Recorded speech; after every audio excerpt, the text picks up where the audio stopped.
Hi everyone, my name is Phương Anh from the IELTS Workshop. Welcome to TIW Challenge. In this challenge, I'm going to be pronouncing the 20 most commonly mispronounced words. First, the staff of the IELTS Workshop are going to give me a list comprising of 20 words, and then I'm going to pronounce it to you.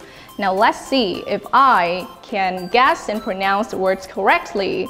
And if you want, you can join me in this challenge too. So without further ado, let's get right into it. So the first word is rendezvous.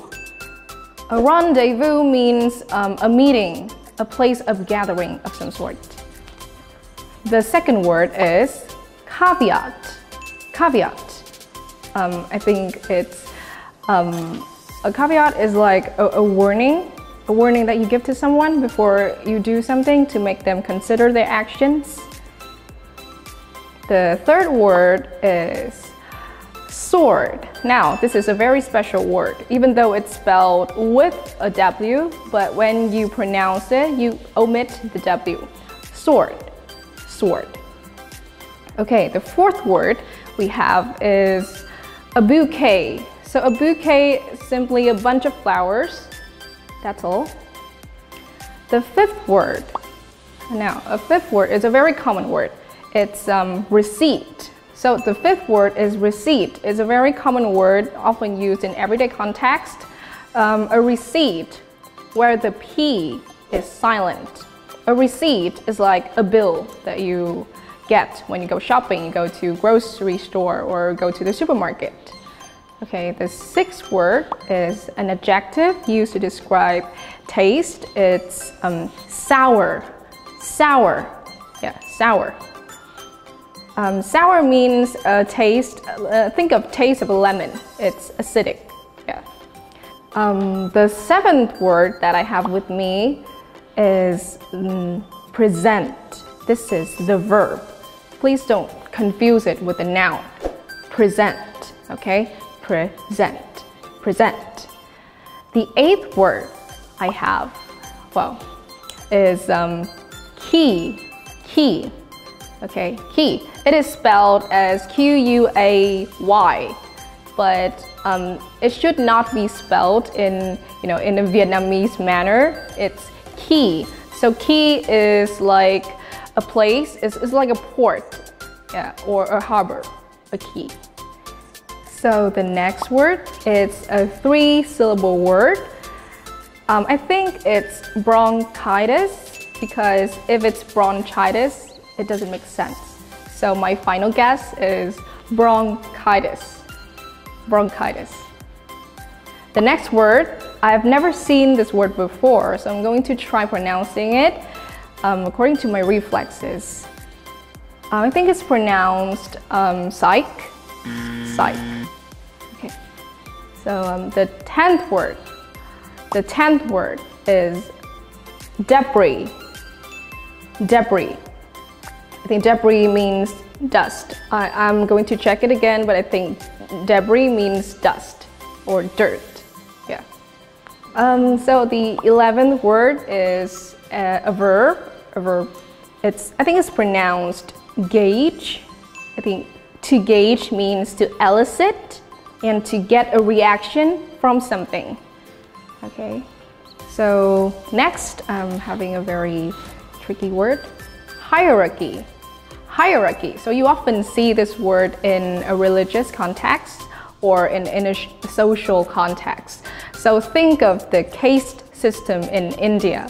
There are many rankings. So they place people in many rankings from the bottom to the top. That is a hierarchy.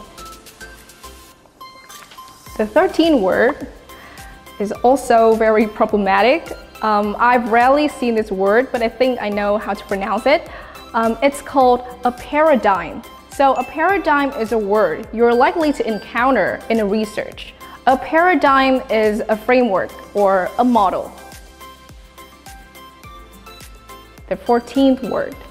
Oh yeah, the 14th word is an adjective. It's subtle. Subtle. The B is silent. Subtle. The 15th word. The 15th word, we have chords. Chords. So the P, I think, is silent again. The next word I'm having is spelled T-E-A-R. Normally, we would think of it as tear, but in this case, it's a verb. Tear. Tear. If you tear down something or you tear something apart, it means you're ripping it apart. Okay, the 17th word I have. So you must have seen this word somewhere in the name of the movie. It's tomb. Tomb. Okay, tomb is like a very old or an ancient grave. A tomb. So the 18th word is a noun. It's called mirage, I think. I might be, oh no, I might be sorry. So the 18th word is mirage. Mirage with the stress in the second syllable. The 19th word is a synonym of boring, is dull. Dull.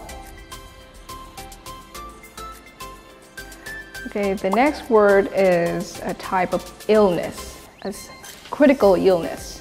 Pneumonia, where the P is silent.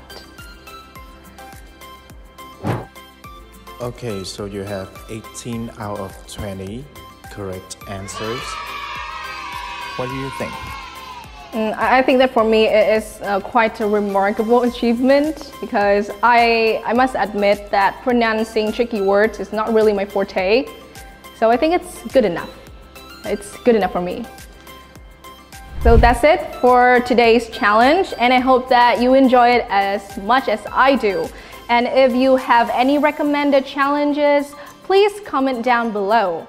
And don't forget to hit the like and subscribe button. And once again, I'm Phương Anh from the IELTS Workshop, and see you later.